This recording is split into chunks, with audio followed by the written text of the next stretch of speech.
दोस्तों नमस्कार। दोस्तों आज का विषय है कि क्या एक ही मामले में दो मुकदमे चलाए जा सकते हैं।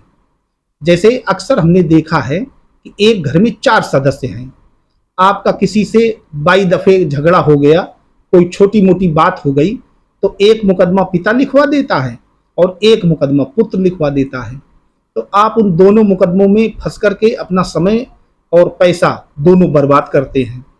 तो क्या ऐसी कोई स्थिति है कि घटना एक ही हो और उसमें दो क्रिमिनल प्रोसीडिंग स्टार्ट की गई हों, तो क्या दोनों मेंटेनेबल हैं? दोस्तों चूंकि मैं प्रैक्टिशनर एडवोकेट हूं, ऐसा सामने आता रहता है। अभी एक मामले में मैंने देखा कि एक SC/ST एक्ट का मुकदमा लिखवाया गया और उस मुकदमे में जो गवाह था उस गवाह द्वारा भी एक FIR दर्ज करा दी गई। अब दोनों मामलों में चार्जशीट आ जाती है और एक मामला SC/ST कोर्ट में चलने लगता है और एक मामला, चूंकि वो जिस व्यक्ति ने लिखाया था दूसरा, उसका जो गवाह है वो SC/ST समुदाय से बिलोंग नहीं करता था, इसलिए दूसरा मुकदमा लोअर कोर्ट में ट्रायल उसका चलने लगा। अब एक्यूज वही हैं, वादी अलग अलग हैं, घटना एक ही बता रहे हैं, थोड़ा मिसमैच कर दिया। तो क्या इस तरीके की प्रोसीडिंग में, इस झूठे फर्जी मुकदमों के चक्कर में फंस करके आदमी बिल्कुल आटे की चक्की की तरीके से पिसता रहेगा? उसके लिए कोई व्यवस्था नहीं बनाई गई है।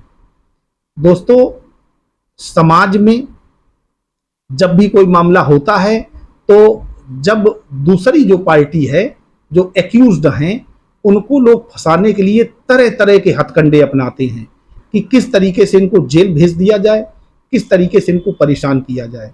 तो दोस्तों, अगर ऐसी स्थिति है कि 2 FIR हैं, भले ही एक FIR जो पूर्व में हुई थी वो डिस्पोज हो चुकी हो, जैसे अभी जिस मामले की मैं चर्चा करूंगा उसमें 2 FIR हुई थी, यद्यपि वो 498A का मामला है जिसमें माननीय उच्च न्यायालय द्वारा उस मामले को, 498A के मामले को कानूनी आतंकवाद का रूप दिया गया है।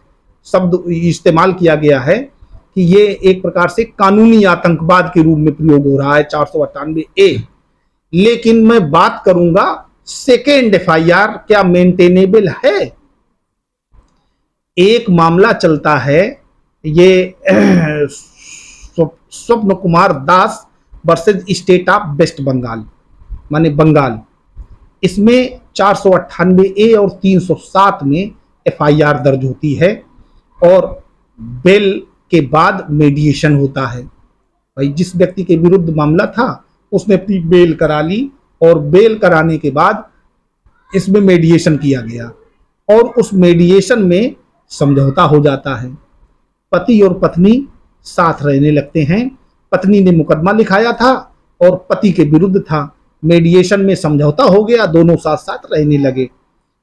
कुछ दिन बाद फिर वही पत्नी फिर FIR दर्ज करा देती है और अब की बार धाराएं होती हैं 498A, 506, 406 IPC में। माने कुछ सामान रख लिया है इस बात को लेकर के। इसमें जेबर एबर का सामान बताती है कि ये हमारा रख लिया है और इसमें चार्जशीट आ जाती है। तो दोस्तों, इसमें 482 CRPC के अंतर्गत माननीय उच्च न्यायालय में इस मामले को क्वैश करने के लिए, समाप्त करने के लिए एक याचिका दाखिल होती है, जिस याचिका में हानिबल कलकत्ता हाई कोर्ट का जो व्यू है वो ये है कि विधायिका ने दहेज की बुराई समाप्त करने के लिए, समाज से समाप्त करने के लिए 498A को लागू किया था, लेकिन इस कानून का दुरुपयोग करके नया कानूनी आतंकवाद को बढ़ावा दिया जा रहा है। दोस्तों, ये वर्डिंग माननीय उच्च न्यायालय द्वारा कही गई है इसी मुकदमे में। इसमें दोनों पक्षों के आर्गुमेंट को सुना गया, केस डायरी का अवलोकन किया गया, मेडिकल रिपोर्ट जो थी पत्नी की उसमें कोई इंजरी नहीं है, कोई इंजरी नहीं थी। 161 के जो बयान थे वो FIR को सपोर्ट नहीं कर रहे थे। आरोप जो लगाए गए थे वो सामान्य आरोप थे।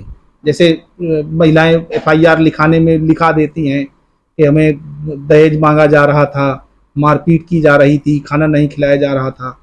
तो जर्नल नेचर के जो एलिगेशन थे, और इस पे माननीय उच्च न्यायालय ने कहा कि अगर हम ये कार्यवाही जारी रखते हैं तो ये अदालती प्रक्रिया का दुरुपयोग होगा, माने abuse of the court procedure.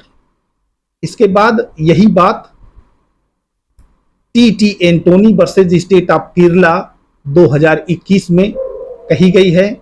इसमें भी कहा गया है कि second FIR is not permissible as eye of law, माने जो सेकेंड एफआईआर है वो कानून की दृष्टि में, माने विधि की दृष्टि में मेंटेनेबल नहीं होती है, शून्य होती है, जिसको माननीय उच्च न्यायालय द्वारा क्वेश कराया जा सकता है।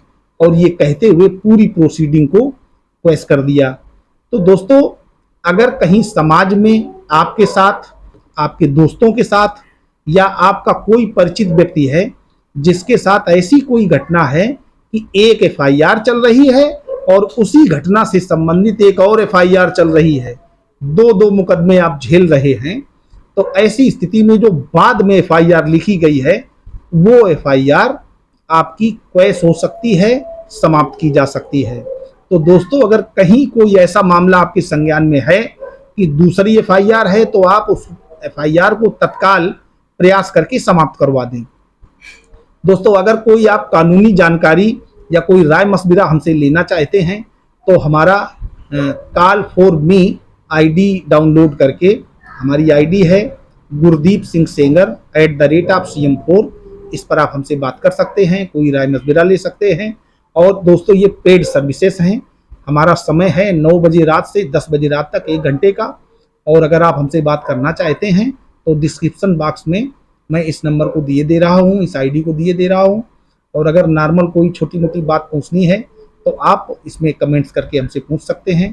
दोस्तों, अगर आपको वीडियोज़ हमारे अच्छे लगते हैं, हमारा चैनल अच्छा लगता है, तो हमारे चैनल को सब्सक्राइब करें, हमारे वीडियोज़ को लाइक करें, और कोई जानकारी लेनी तो कमेंट्स करें। अपने दोस्तों को अधिक से अधिक हमारे वीडियोज़ को शेयर करें। नमस्कार।